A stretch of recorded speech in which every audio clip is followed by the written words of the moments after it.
प्यारे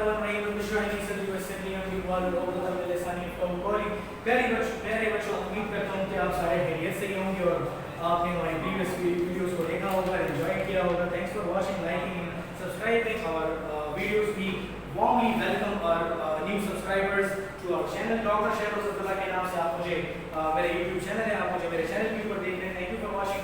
बिस्मिल्लाह करते हैं। आज हम आपको बहुत इंपॉर्टेंट टॉपिक पढ़ाएंगे, दैट इज फर्स्ट ईयर की फिजिक्स की जो टॉपिक है चैप्टर नंबर 1 की, सॉरी चैप्टर नंबर 2 की, दैट इज टॉर्क या मोमेंट ऑफ फोर्स। टॉर्क या मोमेंट ऑफ फोर्स, ये टॉपिक अभी हम लोगों ने पढ़ लेना है। Remember this is the most important topic. ज्यादातर ईटा और एमसीक्यू में जो एमसीक्यूज आते हैं वो इस टॉपिक से। आज हम आपको इस टॉपिक की फुल फ्लेज डिटेल आपको बताएंगे। देखते हैं जी, टॉर्क को आप कैसे डिफाइन करते हैं। टॉर्क को आप डिफरेंट तरीकों से डिफाइन कर सकते हैं। आप कहेंगे the turning effect produced in a body called torque. जब भी किसी बॉडी में कोई टर्निंग प्रोड्यूस होगी, रोटेशन प्रोड्यूस होगी, इस टर्निंग को, इस रोटेशन को आप क्या कह सकते हैं? इसको आप टॉर्क कह सकते हैं। तो आप डिफाइन करेंगे द टर्निंग इफेक्ट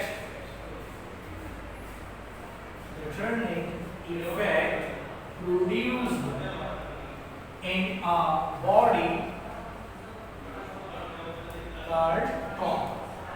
जब भी किसी बॉडी में टर्निंग इफेक्ट प्रोड्यूस होता है तो उससे क्या प्रोड्यूस होती है? टॉर्क प्रोड्यूस होती है। अच्छा जी, अब ये तो एक डेफिनेशन है, आप एक और डेफिनेशन भी कर सकते हैं। आप यूं कहेंगे the cross product of force and moment arm. जब आप फोर्स और मोमेंट आर्म दो चीजों को आपस में क्रॉस प्रोडक्ट लेते हैं तो उससे हमारे पास क्या आएगा? टॉर्क आएगा। तो आप कहेंगे the cross product of force and moment arm, cross product of force and moment arm called torque. उसको हम लोग क्या कहते हैं? टॉर्क। याद रखें, टॉर्क को आप कैसे रिप्रेजेंट करते हैं? Torque is represented by this symbol. Torque को हम इस सिंबल से रिप्रेजेंट करते हैं और this is read as torque. इसको क्या पढ़ा जाता है? टॉर्क पढ़ा जाता है। क्या पढ़ा जाता है? टॉर्क। अच्छा, मैथमेटिकली आप टॉर्क के लिए किस तरह लिख सकते हैं? आप लिखेंगे कि torque is equal to R cross F. यहां पर ये एफ फोर्स को रिप्रेजेंट कर रहा है और आर मोमेंट आर्म को रिप्रेजेंट कर रहा है और दरम्यान में जो ये क्रॉस है असल में ये क्रॉस प्रोडक्ट को रिप्रेजेंट कर रहा है। इसको रिप्रेजेंट कर रहा है, क्रॉस प्रोडक्ट को रिप्रेजेंट कर रहा है। इससे आ जाएगा T equal to R F sine theta. आपको मालूम है क्रॉस प्रोडक्ट में हम क्या लगाते थे? साइन थीटा लगाते थे। क्यों? क्योंकि ये वर्टिकल कंपोनेंट इफेक्टिव कंपोनेंट होता था। अच्छा जी, और साथ में यहाँ पर कोई भी डायरेक्शन के लिए यूनिट वेक्टर लग जाएगा IJ के फॉर्म में। यूनिट वेक्टर मैंने बताया था डायरेक्शन के लिए यूज करते हैं। अब टॉर्क की यूनिट क्या होती है? टॉर्क की जो हमारे पास यूनिट है that is newton metre. Newton metre जो है ये हम यूज करते हैं टॉर्क की यूनिट के लिए। सही है। अच्छा, अब टॉर्क डिफरेंट केसेस में मैक्सिमम भी हो सकता है, मिनिमम भी हो सकता है और जीरो भी हो सकता है। चलिए पहले हम समझेंगे कि कुछ पॉइंट्स को अंडरस्टैंड करते हैं, उसके बाद आगे चलेंगे।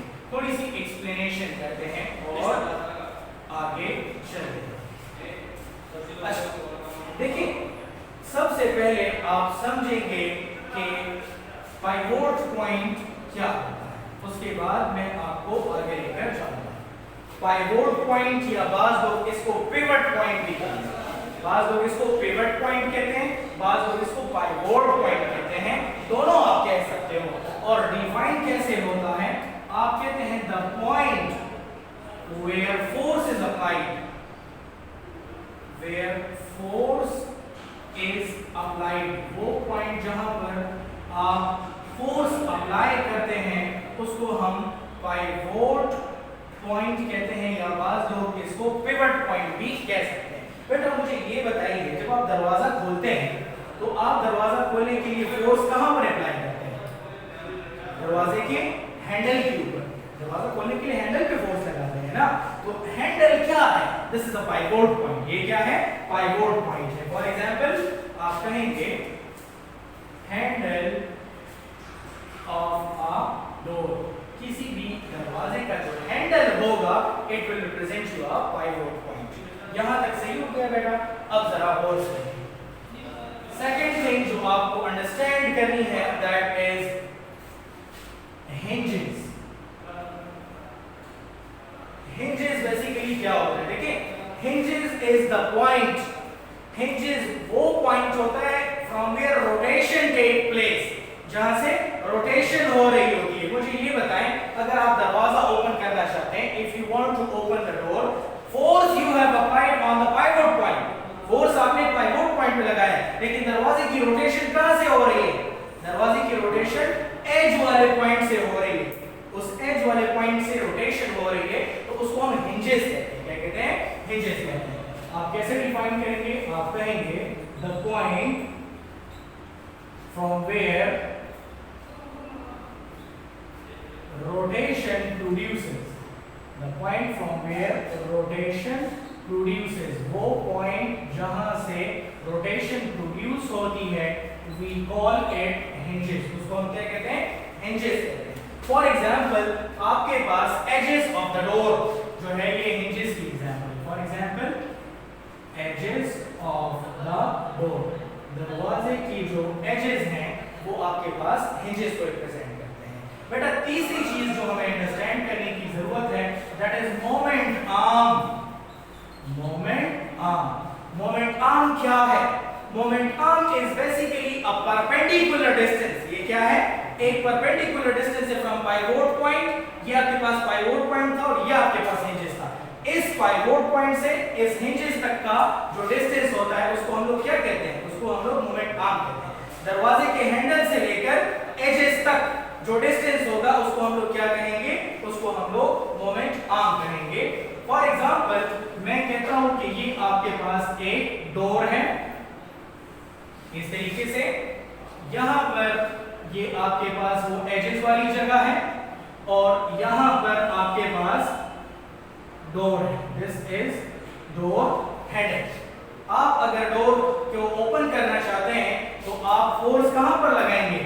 इस पॉइंट पे। इसको हम लोग क्या कहते हैं? पाइवोट पॉइंट कहेंगे। और यहां से रोटेशन प्रोड्यूस हो रही है, इसको हम लोग हिंजेस कहेंगे। क्या कहेंगे? हिंजेस कहेंगे। अब जरा गौर से देखिए बेटा, इन दोनों पॉइंट के दरमियान में आपके पास कुछ डिस्टेंस होगा।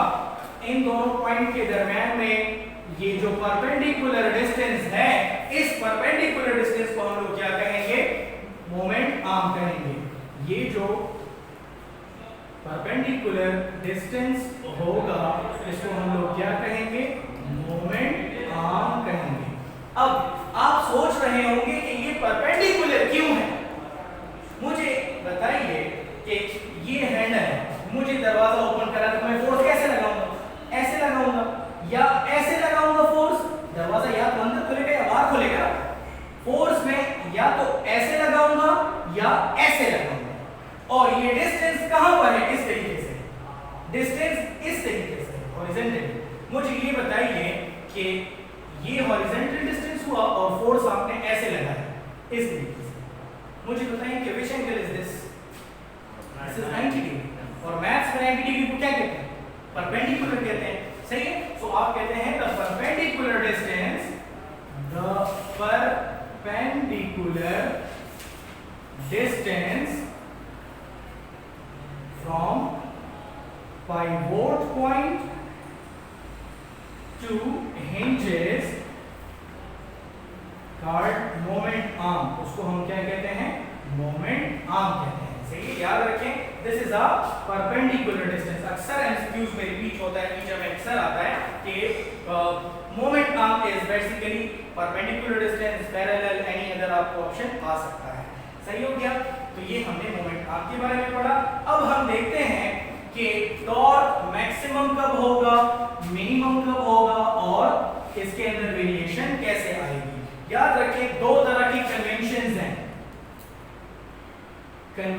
इज रस्म और रिवाज, रस्म ट्रेडिशन वगैरह।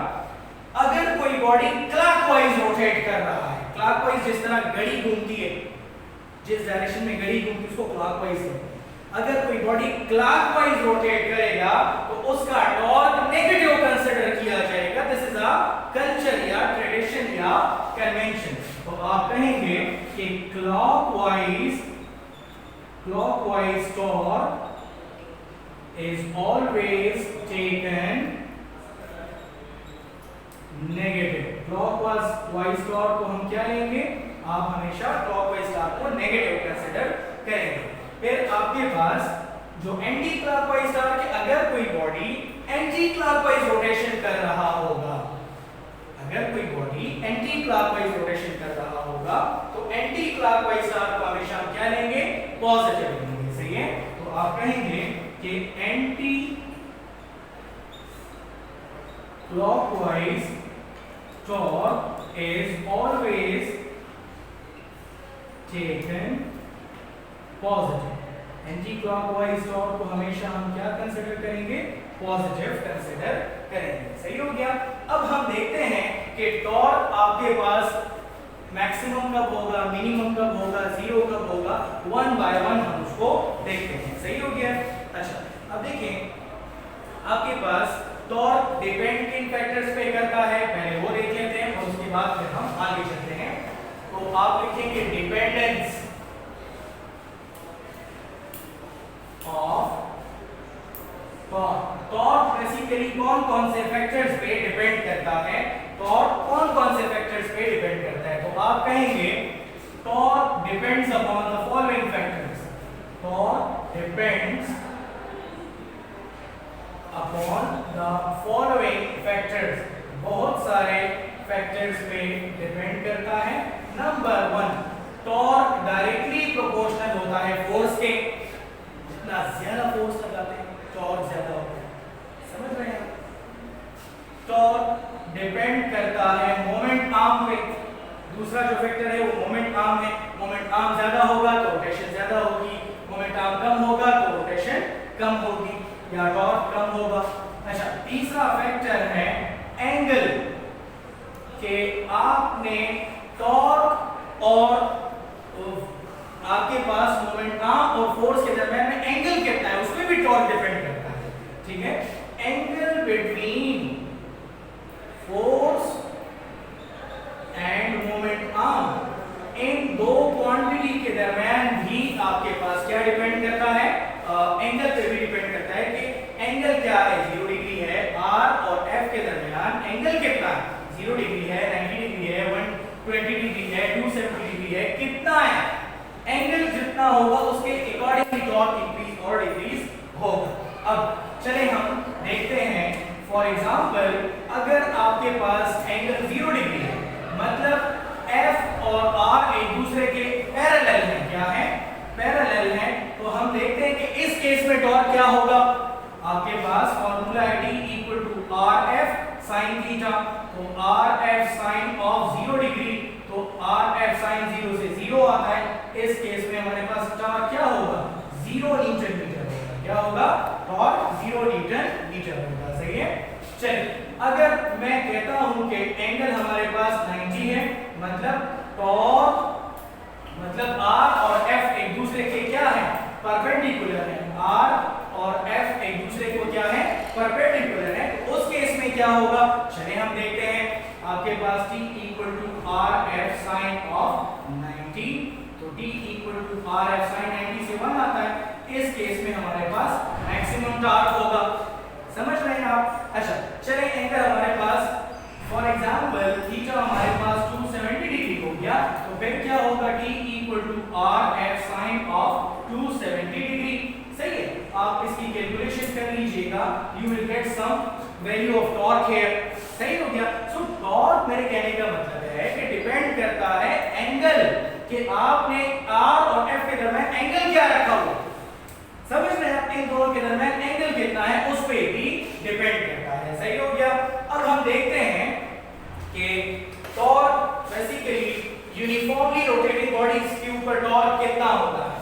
Torque on uniformly rotating bodies, याद रखें, दिस इज द मोस्ट जो कि अक्सर इंडिकेट और ईटर में रिपीट होता है कि a satellite revolving around the earth with uniform speed will have torque dash maximum, minimum, zero, none of the above. फिर क्या कहेंगे? A satellite revolving around the earth with uniform speed having dash torque, maximum torque, zero torque, minimum torque या none of these. तो फिर क्या कहेंगे? याद रखें कि जब भी कोई बॉडी यूनिफॉर्म स्पीड से मूव कर रहा होगा उसका टॉर्क हमेशा क्या होगा? जीरो होगा. A satellite revolving around the earth with uniform speed have zero torque. Planets revolving around the earth with uniform speed has zero torque. समझ रहे हैं आप? So याद रखिएगा, keep remember, this is very important. ये अक्सर ईटा में आता है और इंडिकेट में आता है कि remember this thing कि all the bodies moving with uniform speed or velocity will have zero torque. उनका टॉर्क कितना होगा? जीरो होगा. उसका टॉर्क हमेशा कितना होगा? जीरो होगा. याद रखिए, अक्सर आप अपने डेली लाइफ में देखा होगा, आपको अगर कोई नट टाइट करना होता है, when you are supposed to tighten a nut या loosen a nut, आप लॉन्ग स्पेनर यूज करते हो. स्पेनर जानते हैं? वो नट को टाइट करने के लिए, वो खोलने के लिए डिवाइस टाइप की चीज होती है. देखिए स्क्रू होता है वही. अच्छा, तो आपको जब एक नट लूजन या टाइटन करना होता है तो आप लॉन्ग स्पेनर यूज करते हो. उससे बड़ी आसानी से नट क्या हो जाता है? टाइट हो जाता है. क्यों? मोमेंटम ज्यादा होता है, आसानी से नट टाइट हो जाता है. ठीक है. और अगर आप स्मॉल स्पेनर यूज करेंगे तो आपको जरा एफर्ट ज्यादा लगानी पड़ेगी नट को टाइट करने के लिए. नट को टाइट करने के लिए आपको एफर्ट ज्यादा लगानी पड़ेगी. इसीलिए it is better to use long spanner rather than a short one to tighten. नट, किसी भी नट को टाइट करने के लिए आपके लिए बेहतर क्या है कि आप क्या करें, आप जो है वो लॉन्ग स्पेनर यूज करें, जिसकी मदद से बड़ी आसानी से आप किसी भी नट को बड़ी इजीली आप उसको रोटेट कर सकते हैं. सही हो गया. सो आप कह सकते हैं कि it is better to use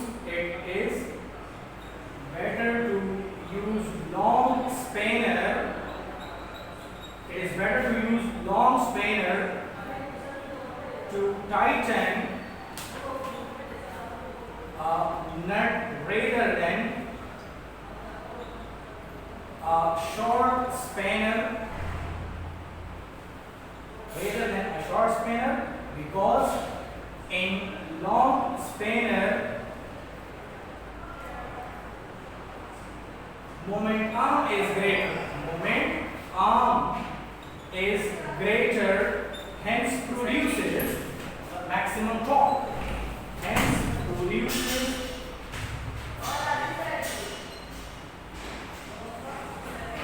maximum torque, और उसकी वजह से आपके पास टॉर्क क्या हो जाता है? मैक्सिमम प्रोड्यूस हो जाता है. सही हो गया.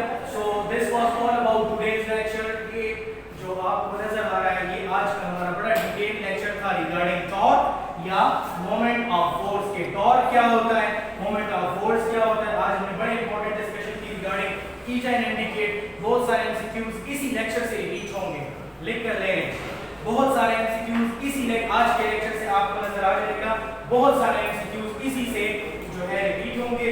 और this was a very compiled and detailed lecture regarding torque.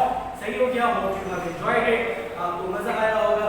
Last में आपने हमारे चैनल को लाइक भी करना है. आप मुझे देख रहे हैं मेरे मेरे चैनल पे डॉक्टर शहरोज अब्दुल्ला के नाम से हमारा चैनल है.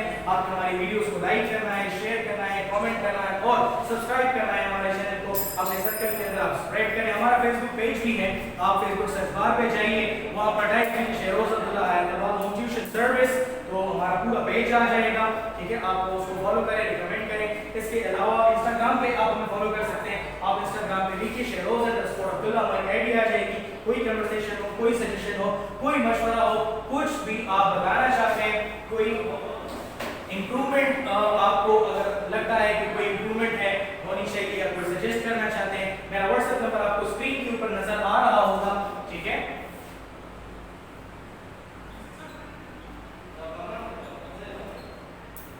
मेरा व्हाट्सएप नंबर आपको बोर्ड पे भी नजर आ रहा है, स्क्रीन पे भी आपको नजर आ रहा होगा। आप एनी टाइम हमें कॉल व्हाट्सएप कर सकते हैं। फील फ्री टू टॉक, इंशाल्लाह हम आपकी हेल्प के लिए हमेशा हाजिर रहेंगे। Thank you for watching. अल्लाह हाफिज़।